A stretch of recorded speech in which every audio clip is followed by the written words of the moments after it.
on va retrouver notre icône de cette émission. Si, vous allez comprendre pourquoi. Elle est réelle, ce n'est pas une figurine. C'est Nathalie Schrangirma qui nous parle d'une production locale et pourtant très étonnante. Oui, et de figurines, effectivement. Tiens, petite question, les amis.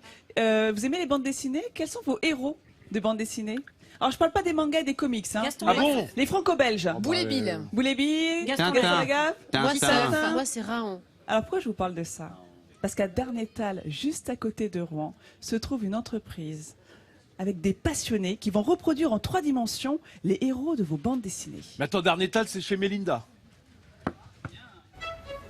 À Darnétal, depuis plusieurs années, Pascal et ses doigts de magicien donnent vie aux plus célèbres personnages de bande dessinée. Il fait surgir du papier des figurines entièrement réalisées en résine. De trouver des astuces et des traductions de cette création en deux dimensions pour en faire un volume, c'est une gymnastique assez marrante. Et cette gymnastique des neurones et des doigts débute maintenant. Pascal a décidé de créer une nouvelle figurine tirée d'un album de Spirou. Et c'est précisément cette case qui l'inspire. Cette scène comporte 3 personnages en mouvement, pas évident à reproduire. Tout commence avec une tige de fer. Pascal construit d'abord le squelette. On commence à voir un peu la silhouette qui apparaît. Voilà, la ligne d'épaule va être à peu près par là. Sous ses doigts, la posture du personnage commence à prendre forme. Pour le Spirou qui est en train de courir à fond, j'ai constitué cette espèce de réseau de fils qui va ensuite servir de support. Et sur ce support, Pascal va apposer de la pâte à modeler. J'accumule la pâte à modeler pour fabriquer les jambes. En quelques minutes de travail, notre sculpteur a réalisé une première esquisse en 3 dimensions. Il va maintenant la couler dans un moule. Et ça, c'est le domaine d'Yves.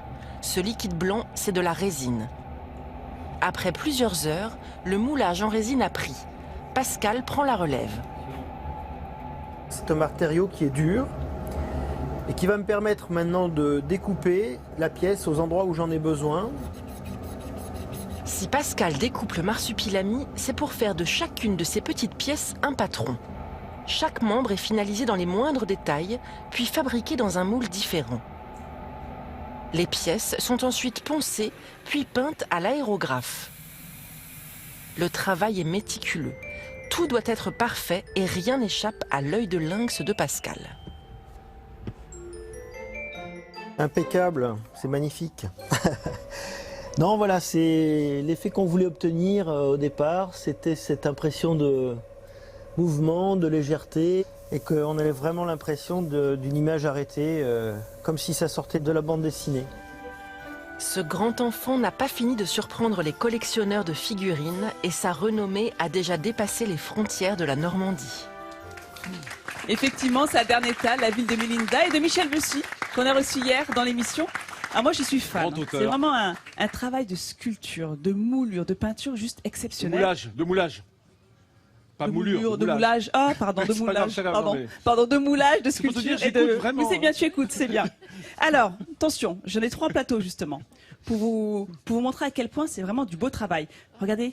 Le petit prince, en train de contempler sa belle rose. Mais il donne vraiment vie au personnage, hein, c'est impressionnant. Tu as vu l'écharpe, on a l'impression qu'il y a une petite brise. Oui. Et surtout que quand tu connais les dessins du petit prince, c'est des dessins qui sont assez enfantins. Oui. Donc il fallait vraiment aller dans la précision et surtout faire ressortir la fraîcheur, la naïveté du petit prince et toute la poésie bien évidemment du petit prince. Alors regardez celui-ci, je l'adore. Vous l'avez reconnu?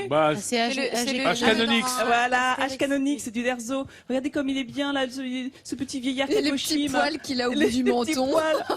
Oui, atteint de canicie. Oui, calvitie, pas de cheveux. Canicie, ce sont les poils et les cheveux qui deviennent tout blancs. Alors lui, on le connaît pour son... Ça arrive.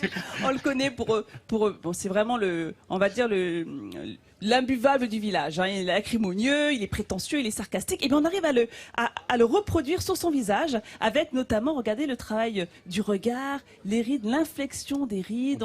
On lit la ruse, la malice dans ce regard. Moi j'adore. Et pour finir, pourquoi tu rigoles, Vincent? Tu te reconnais dans non, moi je suis beaucoup plus avenant quand même, regarde. Et on finit avec, celui-ci tout le monde le connaît, Astérix, le plus célèbre des Gaulois. Alors là aussi on voit qu'il est en mouvement, il tient pas en place, il a envie de partir. Et surtout son petit air narquois là aussi. Oui, il a l'air coquin. Exactement. Ce sont des figurines haut de gamme. Ça coûte très cher. Pascal Rodier, demande Sophie oui, Dudemaine. entre 150, 300 euros par pièce. Ah oui, d'accord. Pascal Rodier. C'est pas pour les enfants alors. Il ne reproduit que des pièces exceptionnelles. Ce sont des séries limitées. Il en fait 6 à 8 par an que s'arrache un noyau dur de collectionneurs belges, italiens, japonais, canadiens. Voilà. Et c'est du Made in Normandie. Merci Nathalie Schrein-Guermin. Alors moi je demande à Pascal Rodier au nom de l'équipe de nous faire une Nathalie Schrein-Guermin en latex. Un truc un peu comme ça allongé, on aimerait bien voir. Si c'est une petite figurine, hein, on mettrait ça sur le bord du plateau.